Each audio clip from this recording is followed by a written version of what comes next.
Hey guys, how's it going? My name is Arden, and today we're reviewing. Oops, hold on a second. Left it in the other room.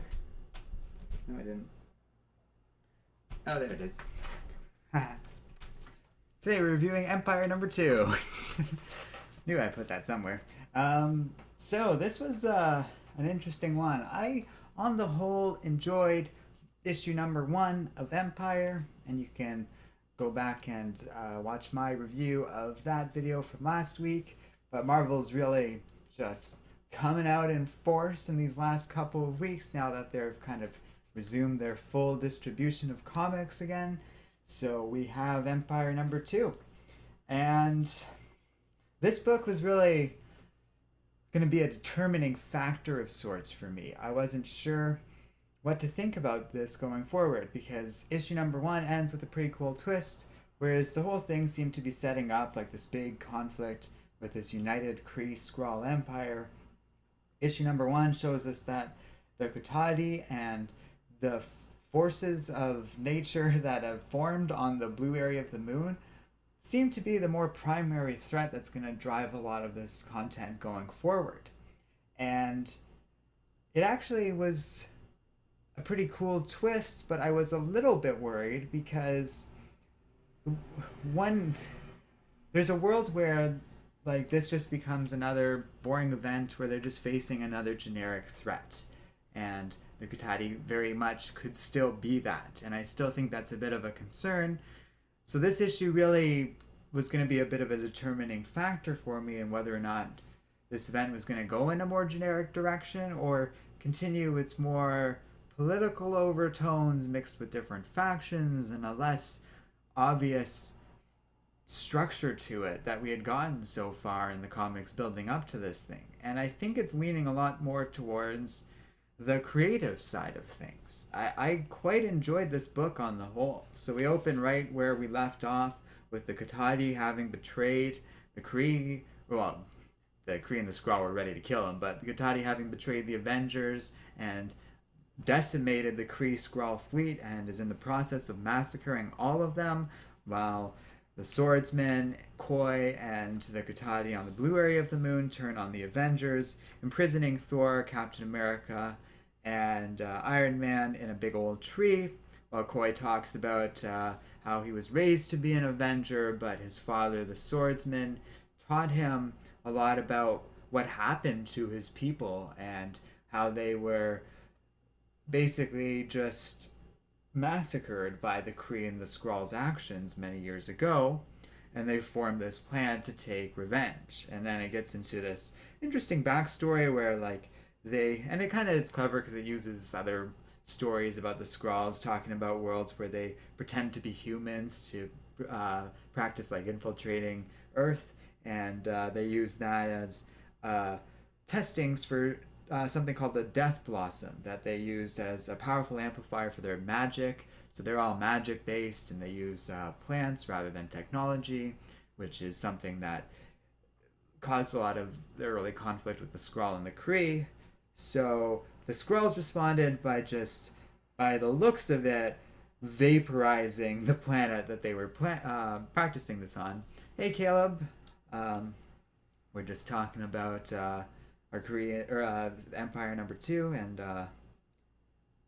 Kree and Skrull hijinks. So the Kotati continued experimenting on a Kree planet and started to try and sabotage the Alliance.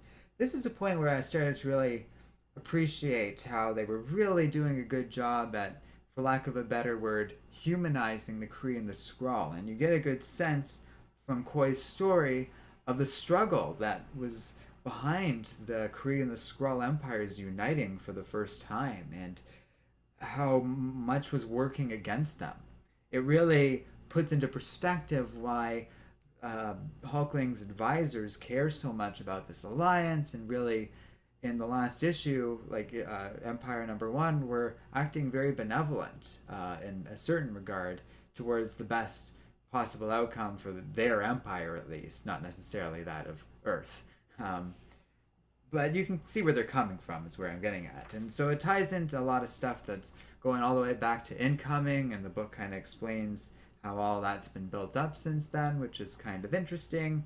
Then Thor has an amazing moment where he summons Mjolnir, frees himself, Captain America, and Iron Man, and Koi basically flees in response using a portal that looks almost identical to the ones used by the X-Men on Krakoa.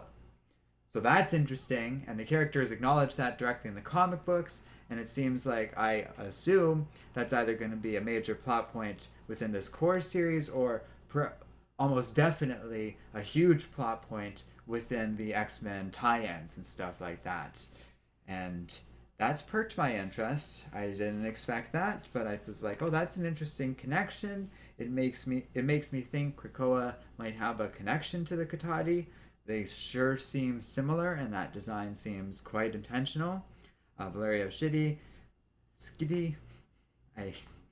and Marte Garcia both do an excellent job with the artwork in this book.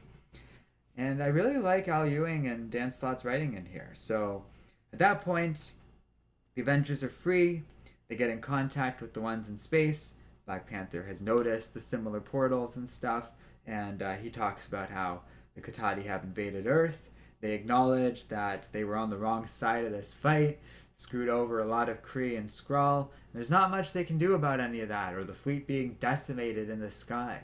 The Earth's in danger, people's lives are at risk, and they have to go. It's a dark moment, and it's an excellent panel where I am gonna get a camera for filming these books, but these things are gonna take a while to arrive. So it's that panel right there. It looks awesome. And, but someone else suggested that last week for the camera, and I think that's a great idea. Meanwhile, the rest of the Avengers in space try and help out the Kree and the Skrulls.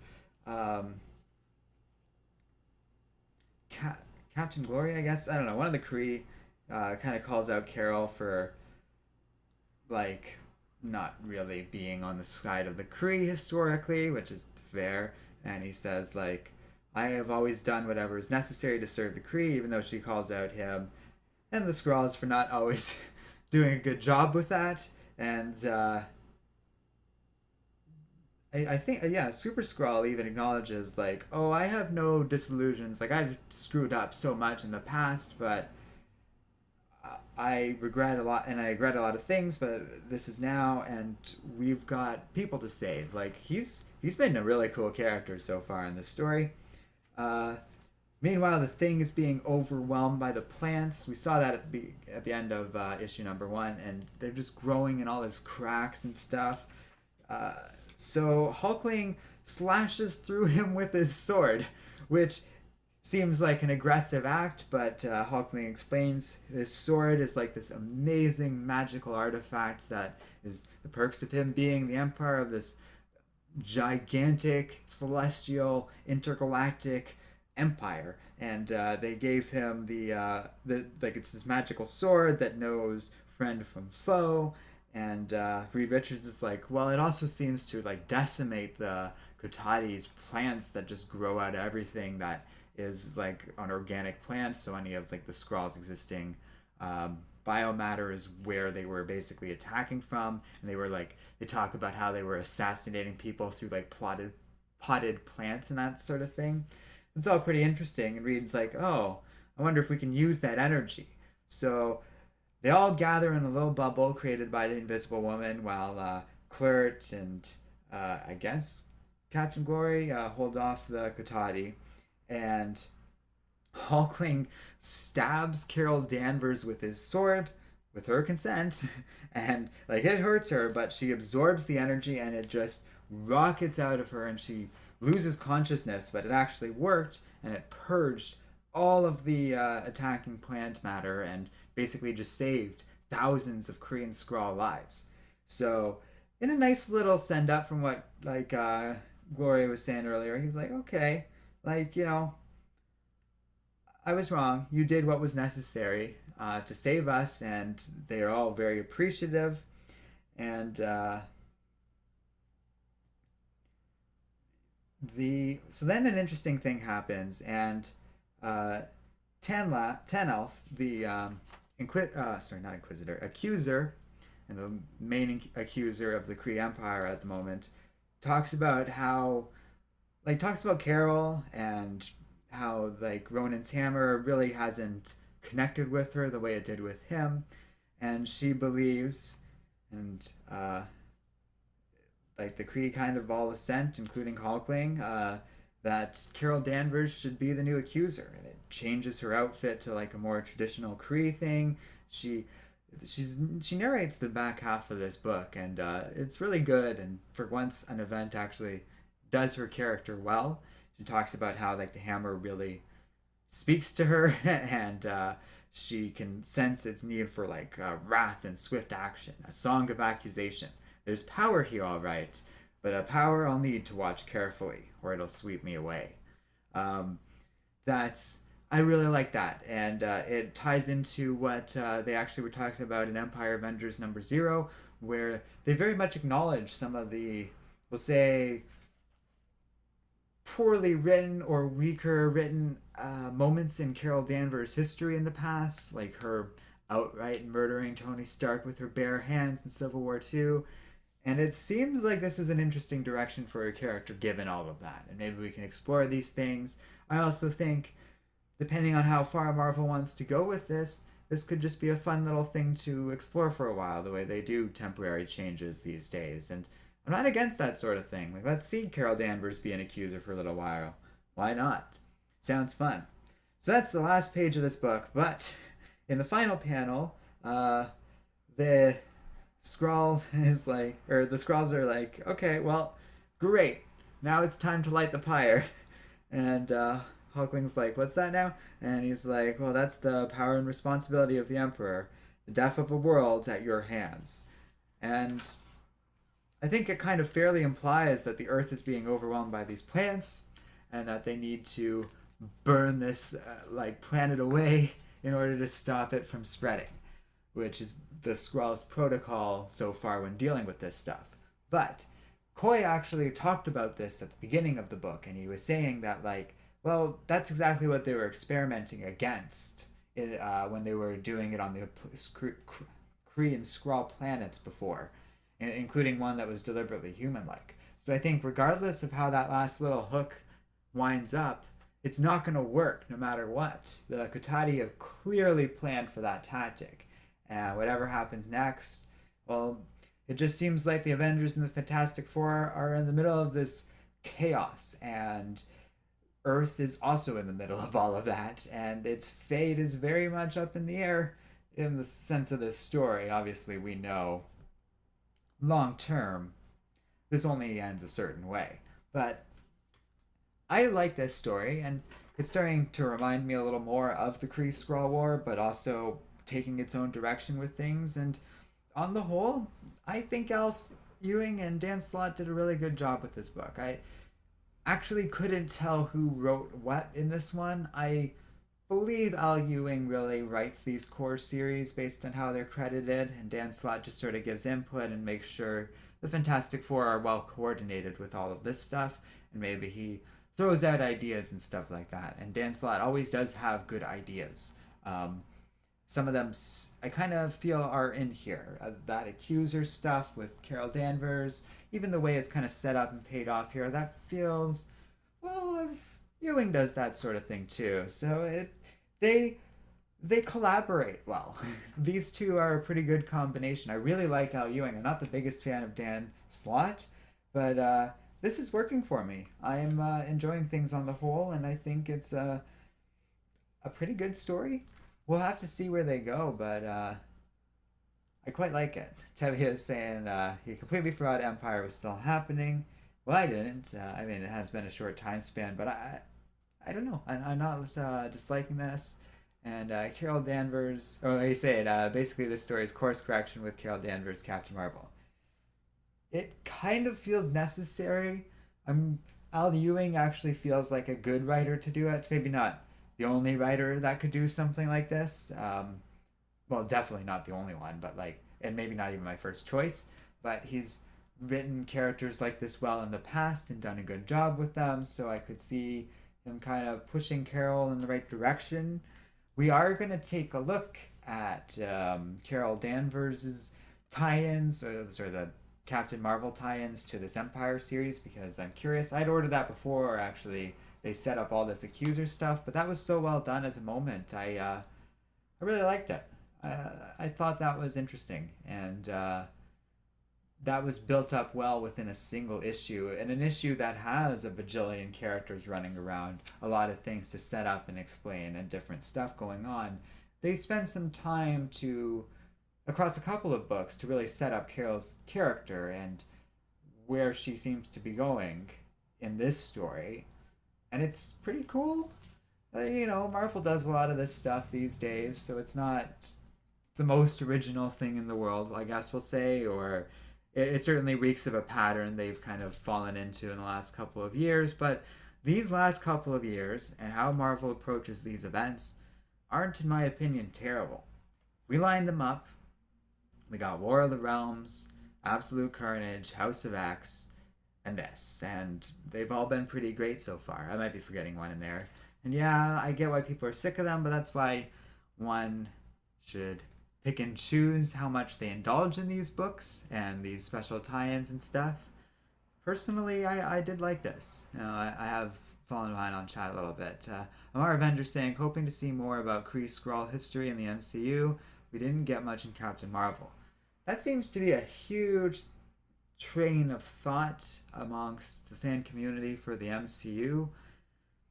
I still think they're heading in the direction more of stuff to do with multiverses and Secret Wars and that sort of thing, so they can bring in the X-Men and Doctor Doom and that sort of business. I don't think the Kree and Skrull are done in the MCU or anything like that. They probably will be followed up on within Captain Marvel's sequel, but I wouldn't expect them to be a huge thing. There seems to be a bit of a push or an idea that the next big Avengers movie or whatever that's going to be will involve the Kree or the Skrull, and I'm not so convinced of that. In particular, Secret Invasion is the story people cite as what Marvel might do. It's possible, but we'll see. I could see them doing the Kree and Skrull and that kind of being some sort of weird stepping stone towards the Avengers movie after that being something more to do with Secret Wars or something like that. But certainly at the top of their list is bringing in the X-Men and figuring out how to work them into the MCU. So if they were to focus on priorities, and even if you look at what movies they seem to be focused on, there is a recurring pattern of mentioning or dealing with the multiverse in various forms, and I very much think that's not a coincidence. Yeah, so a little bit of random MCU facts, but it is relevant. When they do events like this, it is plotting and planning for stuff like that. I don't doubt that Empyre could one day be adapted into an interesting story. There's a lot of cool ideas here, and you could even use segments of it to do cool things, like Carol Danvers becoming an accuser or something like that. So Caleb was saying, so far I enjoyed this issue. It gives a lot of backstory on Koi's ambition and is interesting. I did enjoy Carol as a Kree accuser, potential story underway. Yeah, so very much in line with what I've been saying. I also liked how they kind of dealt with Koi's backstory in ways that we kind of knew about, and then stuff we didn't know about. I like how he's the child of Mantis and swordsman, and they kind of get into the whole way that this all formed. And swordsman, I didn't think was going to be this darker kind of pseudo, and well, not pseudo, but like secondary antagonistic villain. But that's a pretty cool use of his character, given that he's just like this defunct Avenger from way back in the day, and it all kind of ties together well. I think there's something interesting behind the scenes of all this if we start like digging into it a little bit, and it is here. Like that's a huge part of what Koi's talking about when he flashes back a little bit about revenge and avenging what happened to the Kotati. That's what they want to do, and I don't necessarily agree with it, but I understand where they're coming from, certainly. I think anyone who reads this book or who goes back to the stories they're referencing and learns about what happened to the Kotati would appreciate that. And I can understand why they would want revenge. It's hard to fault them for that. It's easier to fault them when they start to like aggressively attack Earth over it. but you can kind of see how they're kind of getting there. Caleb saying that, yeah, Carol's becoming an accuser has a lot of potential story for a future. Yeah, like I think that would make for a great run. Uh, I'm starting to lean more towards, especially like characters like this that go through these changes. If they want to do this for the event and then do something like Valkyrie, where like for 12 issues or so, Carol is running in this direction, that's cool. They can go longer even. I just, if that's what they want to do, I'm fine with that to kind of explore things and then eventually she gives that up. Sounds interesting to me. Sounds like it could be quite the change for her character. And like I said, it seems relevant that they were bringing up stuff from her past, especially Civil War II, where her character was most like Rodin, I guess we could say. So that would, yeah, that's actually, I didn't even think about that connection, but Carol's literally accusing people in Civil War II. So, damn, that's smart, Al Ewing. That's pretty clever writing. Or who, I don't know who wrote that Avengers #0 book. I'm going to check right now, actually, because that's relevant. Whoever wrote that, I'm pretty sure that was Al Ewing. Made that connection, I'm sure. And I just put it together myself. I'm sure other people have long before me, but yeah, Al Ewing wrote that book. Because I don't think he does the other Avengers tie-in ones, but damn, that's clever. That's really clever. I just figured that out and put two and two together. Jam Calax is saying Carol accusing beating people with the force of a megaton hammer. At least they're being honest. Well, like I get it, like it's a bit of a parody, but I think that's a way to reconcile with what she's done. And there's a way we like, especially someone like Al Ewing who tends to write female characters a lot better than someone like. Well, I don't want to say that too much about Bendis because Bendis has done female characters well in the past, but the way Bendis wrote Carol in Civil War II was just awful. And I was saying this earlier in the review, but Al Ewing is the right person to deal with that. Yeah, I was saying I'm also digging Ghost Rider's powers of morphing vehicles into his liking. The Ghost Rider Quinjet is pretty sick. Yes. Oh God, I talked about that a lot because that was issue #1 that happens. That seemed like something obvious or something. I don't know if that happened in the Jason Aaron Avengers books. I'm way behind on that, but damn, that was cool as hell.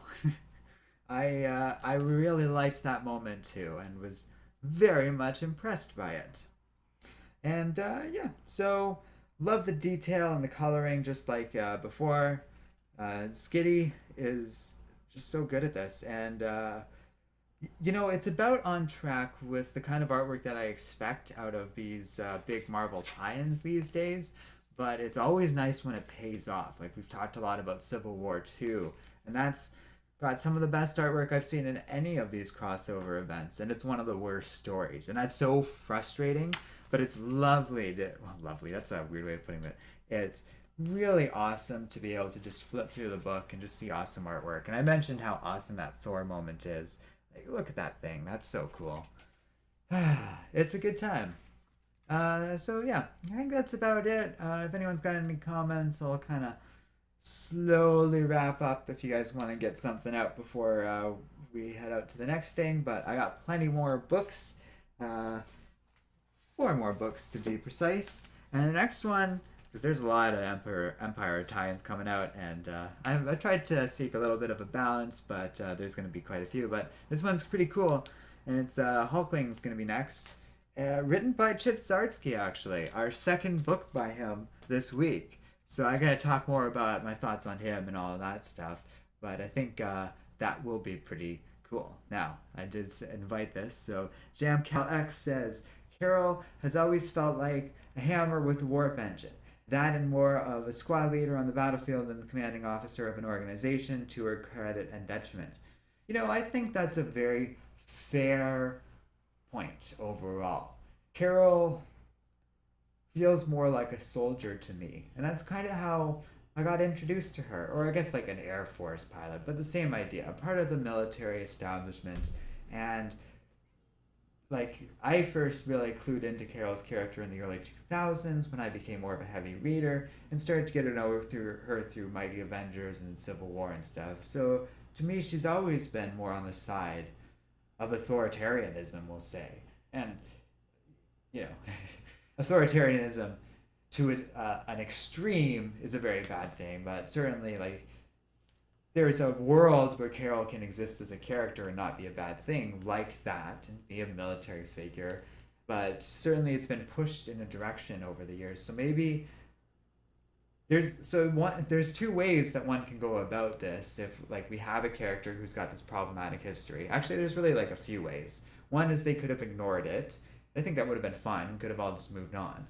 Two is they could have like reconciled with it and dug deep and kind of pulled her back in like an insightful character piece. Or three, they could do that what they're doing here and just give her a big shove in the other direction and just be like, oh, let's aggro her. And that's not necessarily a bad way of going about it because they you push her in that direction and then she can go through a character journey and ultimately pull back. Again, I'm not against that idea. And Jamcal actually chimed in and said he agreed. Uh, so Caleb was saying Carol overall is a better field commander than a general, in my opinion. Just stop. Oh, maybe you were agreeing with what Caleb was saying. Yeah, I agree with that too. Like a squad leader. She's great in that role. I love her in stories like that where she goes out in space, leading like the spacefaring roster of Avengers fighting against a threat. Well, the other Avengers are on ground troops. She kind of had a role like that in X-Men versus Avengers, and it wasn't arduous. And that's a good example of her in action in a fun way. Like she got to go up against Phoenix in that story, which is kind of cool. However, briefly. Jamka was saying her history to me actually helped her give context as to why she believes in her actions. I agree. I guess I did call it out a character at a time, but there is a pattern. I think Civil War II pushed her too far at once, but she certainly has moved in a direction where like that self confidence kind of comes at a certain cost, where it's almost overconfidence. And I like that her transformation into the Accuser is from her perspective, and she acknowledges, oh, this could be bad for me almost immediately. I think that's natural. I don't know exactly that much about Ronan's hammer and how it works, and I expect that can be kind of explored. It is a little, perhaps almost too much familiar to what's going on with Jane Foster and like the kind of transformations with Valkyrie, but it does feel thematically and even like the directions that it'll take each of these characters very different. Like Valkyrie's all associated with death and stuff, and Ronan the Accuser, and that crew, like that's all about judgment and stuff. That works for Carol and should be interesting. I don't know if this is going to be a big or small moment, but in hindsight, it is one of the better like bits to come out of Empire. Yeah. So we'll be back. Well, we definitely have time for at least a couple more of these. I think we'll see. But I'll get as many of these done today, and then we'll keep going with this stuff tomorrow for more reviews. The next step is Hulkling, and yeah, thanks for watching, everybody. And I will be back to let you know what I thought of, what is it, Lords of Empire Hulkling #1. And yeah, we'll see you guys then. Oh, right, I made this mistake last time. It's harder for me to click out of this now, so then I stream for a little longer.